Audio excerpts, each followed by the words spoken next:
malee alamni bilisummaaleessan haga yoom dhibbataane tokkicha saree baqataa jiran akka jaldeessaa haga yoom nalloo lamaa jiran akka bineensaa mootummaan aangoon dhufu dhiiga keenya karaarraadha akka biteensaa haga yoom qalamni keenya seenaa dhiigaa barreessa rakkoon ummata keenya inni har'aaf kaleessa bilisoomne ofiin jedha osoo jiru gabrummaa keessa kanaafaan sagaleessa yoo rabbiin naaf hamsiise hammumaan danda'e nu garsiisu ummata Oromoo ka biyya ofirratti abbaate si kadhanne yaa Ilaahii yaa mootii mootummaansaa kooni guutuu wal gahee nu garsiisu ummata Oromoo ka biyya ofirratti abbaate si kadhanne yaa Ilaahii yaa mootii mootummaansaa kooni guutuu wal gahee nu garsiisu ummata Oromoo ka biyya ofirratti abbaate.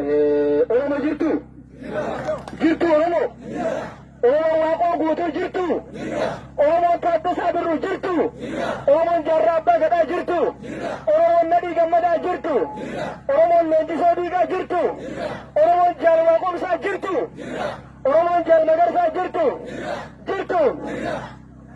Calaqqee mallattoo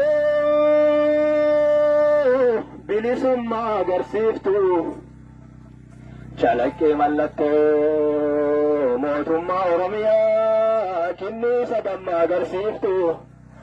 Calaqqee mallattoo Oromiyaa bilisaa barii boo agarsiiftu. Akkam bareeddan ijoollee nama gagammachiiftu. Amleen injiru Akkam bareeddan ijoollee nama gagammachiiftu.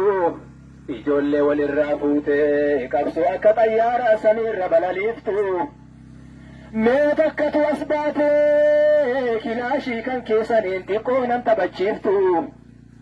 Mee takkatu as baatee zinnaara kan keessaniin xiqqoo nan taphachiiftu. Mee takkatu as baatee bireena kan keessaniin xiqqoo nan taphachiiftu. Saba kan keetiif iftaa halkan addeessa taate guyyaa ammoo akka biiftu. Sabni keessi eegaara maalaa jedhurree amma natti miyoon bilisummaa natti.